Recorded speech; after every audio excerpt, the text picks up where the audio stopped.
Fuck.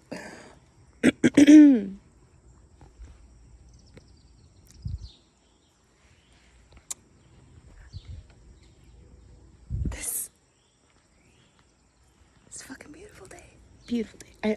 I feel like I almost have to like whisper not to take away from all of this.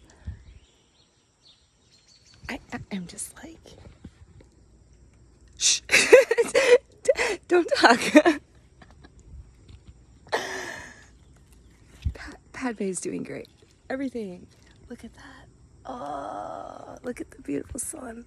Look at, take it in. Oh my God, my skin. It's all taking it in. Whew. Yeah.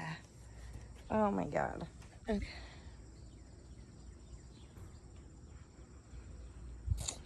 My girl, what?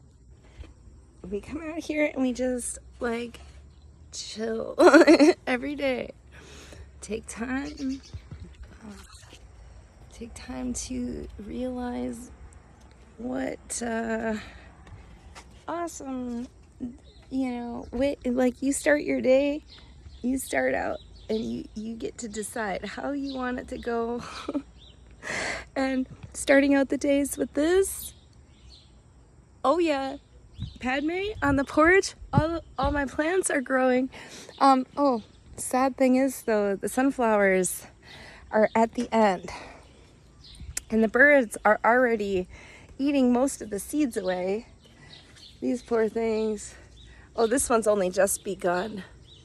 You can see the seeds are underneath the flowers and they're starting to come through. This one was sooner. This one was a bit of an oddball. The birds have already taken out some of these because I keep coming out. There's a couple. There are orioles that I see repeatedly landing on the sunflowers, and then there's like blue jays, and they're aggressive.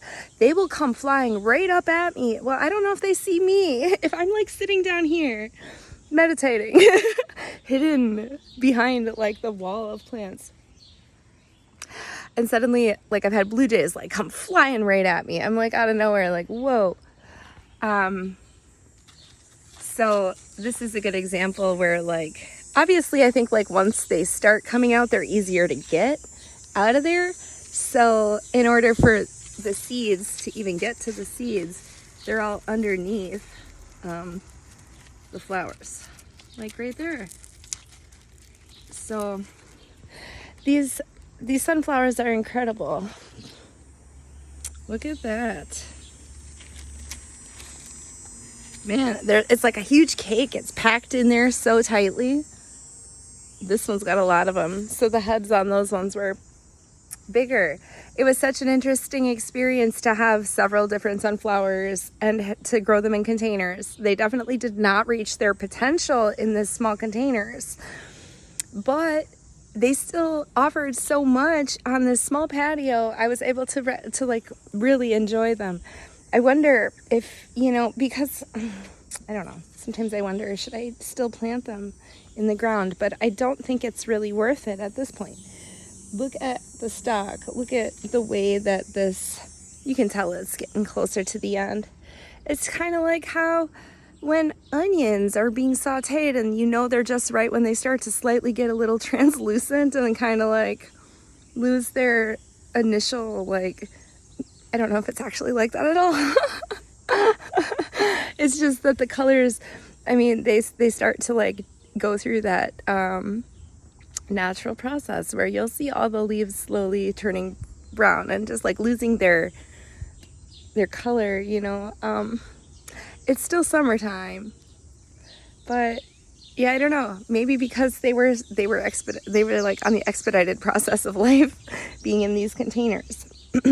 But the fact that they had life at all, and what they offered during that life, and like all of the beauty that I see through every phase of these sunflowers, just like the fall, it's not sad when it's fall. It's the natural course of action. There's beauty in the decay. There's beauty in the transformation. There's probably also some kind of like worries about what is to come and all of this, but the good news is, no matter what, we're built to handle it. We can handle it. I think the hardest thing is we get in our own ways and we let our fear kind of like convince us otherwise. You know, if I would have never attempted planting the sunflowers, I would never understand that this is what it would be like. I mean, some people told me that's not possible, and some people didn't really have anything to say, but it doesn't matter. I found out, like, I just did it anyways. There's no harm that's going to come from planting a seed. The worst that can happen is it does not grow, or maybe it starts to grow, but then if it does not live to its full potential. But regardless, it's like, you know, it still lived. It still did something. And if you would have done nothing, I mean, it's not like, if you never would try, I never would have known. I never would have had all that pride every time I walk out and the sunflowers like getting taller than me. I'm like, oh wow, I felt like they were almost like my little children. I'm like, they're growing. I'm so excited to watch them grow. You know, they run their course and it's getting to the end. I'm like, I'm still so proud. You know, I'm going to save some of these seeds and we're going to do it again and again and again, hopefully. The birds can have the rest of them. They like them. They're happy about that. And I like the birds. I'm happy about the fact that they're there. So this is like a harmonious relationship, which is how it really should be. That's how nature works. That's how nature thrives, at least.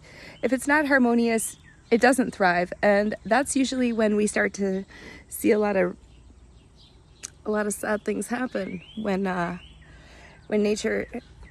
certain elements of nature, like the kudzu, overtake the forests in the south, and it's like these trees are dying, entire forests are dying because of this invasive species. Well, I mean, that too is nature.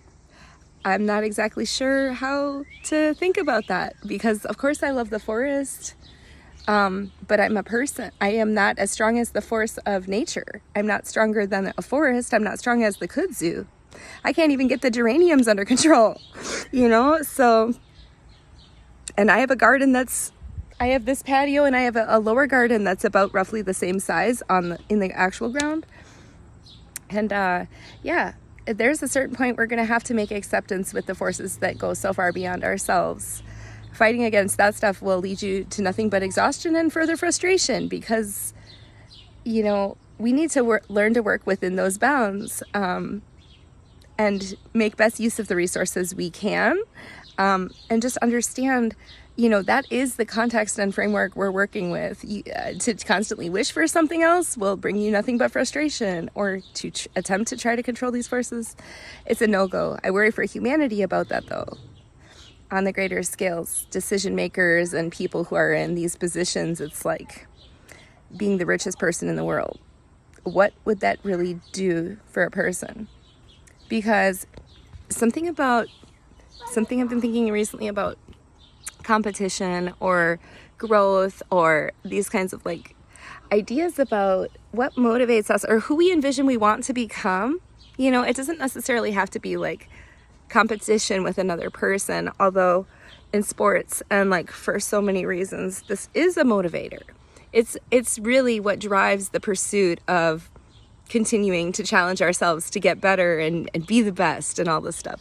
And recently I was thinking about this, because I'm like, well, I don't really care if I'm the best. That was never my goal. I can appreciate those who work hard. I admire that. I still have motivation to do better, but I don't envision myself as being the best as like some sort of goal. I don't really care. I can admire the person in the position of best regardless of my position and be like, hey, good for you. But if you were the best, if you were at the top, where do you go from there?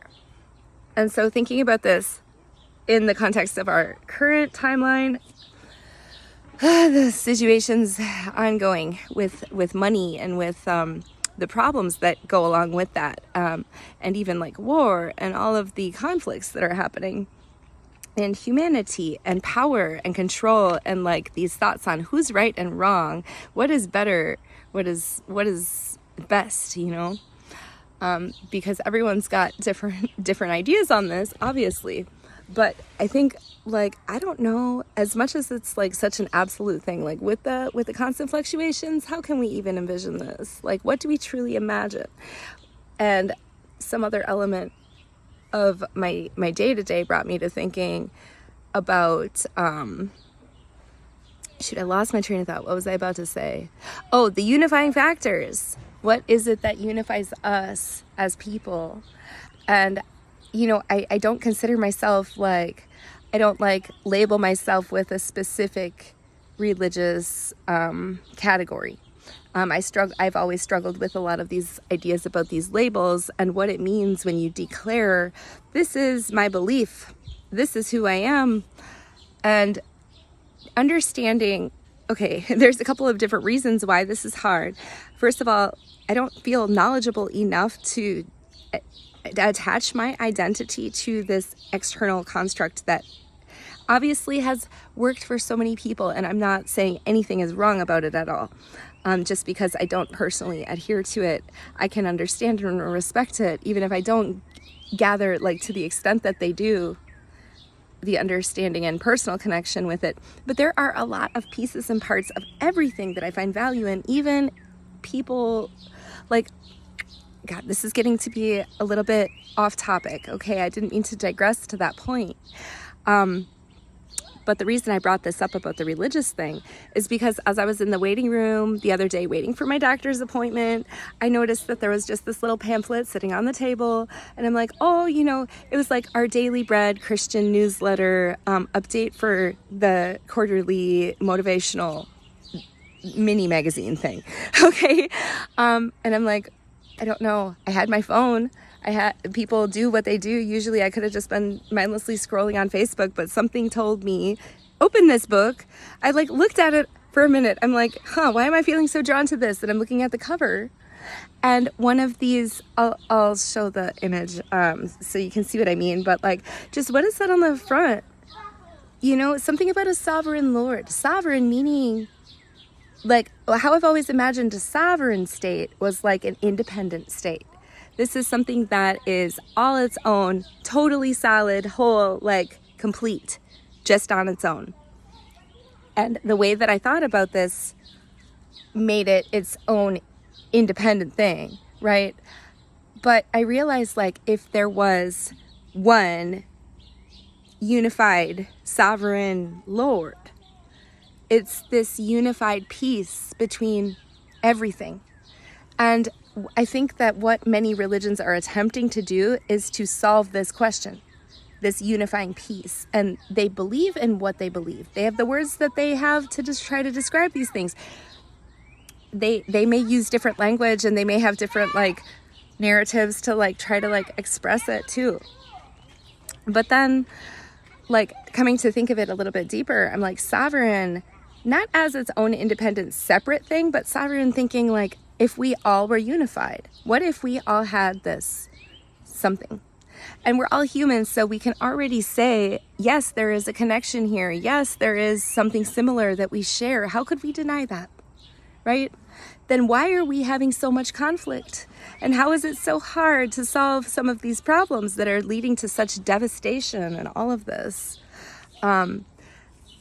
And the thing about language and meaning, that we each are independently responsible for our own understandings and learning and gathering the information necessary to come to some sort of conclusion at any point. The thing about the labels and the categories, like, if we define our beliefs, if I declare this is who I am, just know that because of the natural fluctuations and the natural process of growth, these things can change 1,000 times, and that's okay.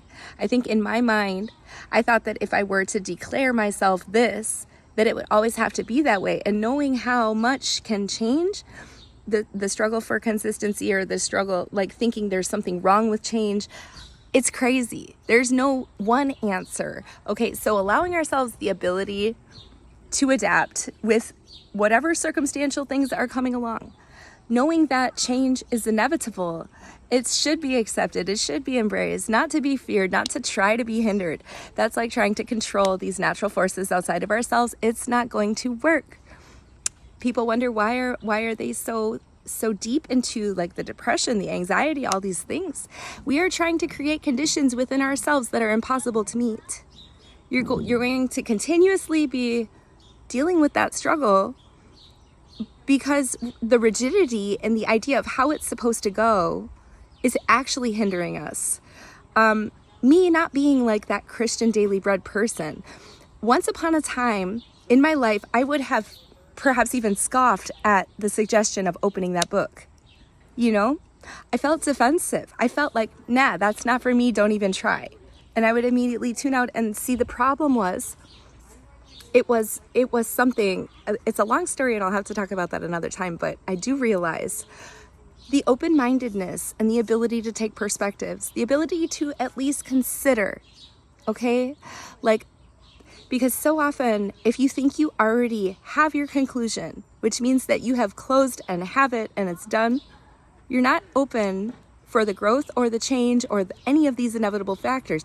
It's going to lead to just such a further, either you're going to continuously like be fighting for what you think is right, which is whatever you said it was, and not allowing your, like, it just, that's a restriction we don't need. It's actually hindering the innovation that can help us to solve the problems. Okay, we can perpetuate the problems with no end forever until humanity meets its demise. And that is unfortunately like the worst case scenario that I can imagine, but it's unfortunately the direction I see us heading. We think that by defending our independent ideas about this and limiting, like in turn limiting our beliefs, that this is a show of the importance or the show of the dedication, or perhaps it further strengthens that specific idea, you know. But what it's doing is it's segmenting out so many different facets that if we consider this sovereign Lord as something, not a label of a specific religion, but let's just think about the unifying factors. Think about something that you know exists within you and everyone, okay? This idea, the best thing that I've been able to come up with to describe it is energy. Energy made sense. You know, I couldn't deny that.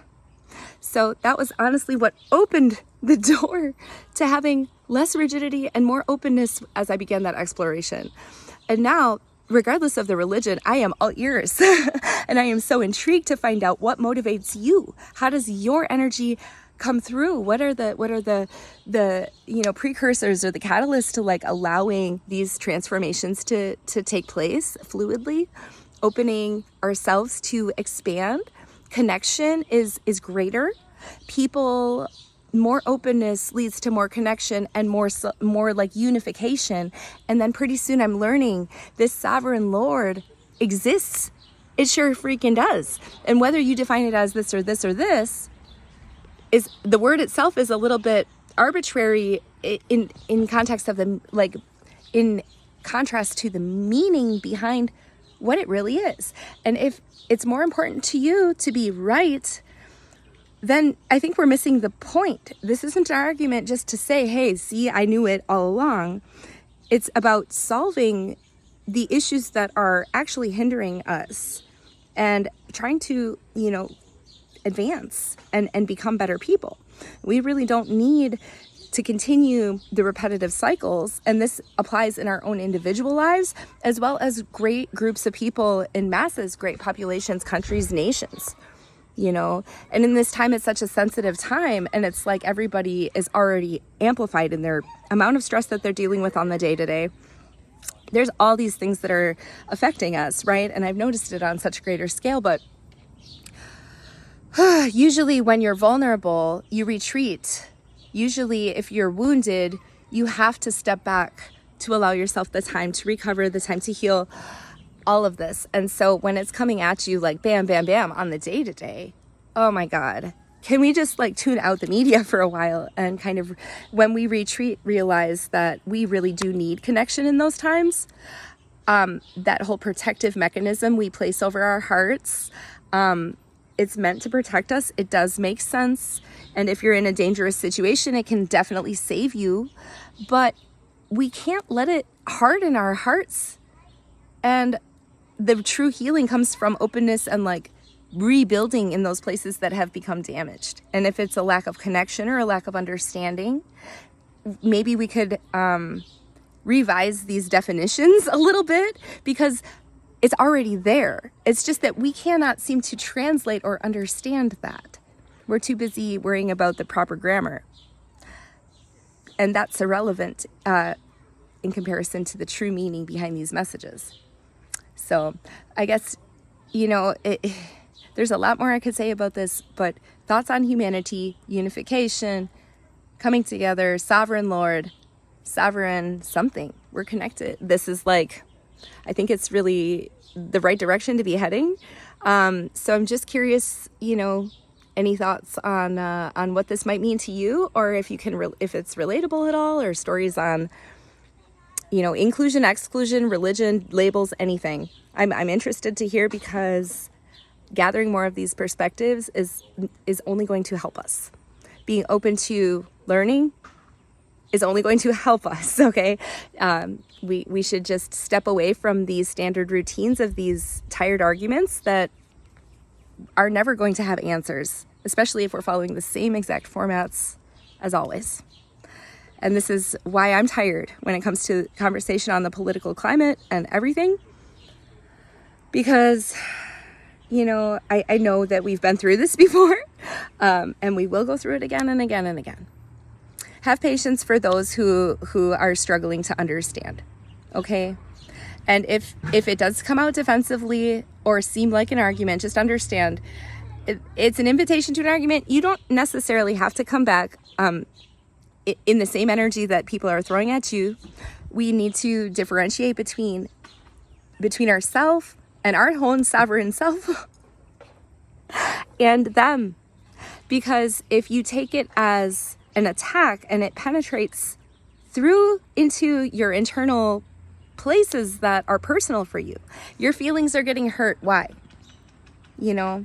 If some other separate person is expressing their opinion, their idea, their whatever, this is coming from a very uniquely curated collection of knowledge that they're holding within themselves. They've gathered this through their entire very personal life experience, and you don't have that. You have your own, and it's also valid and valuable.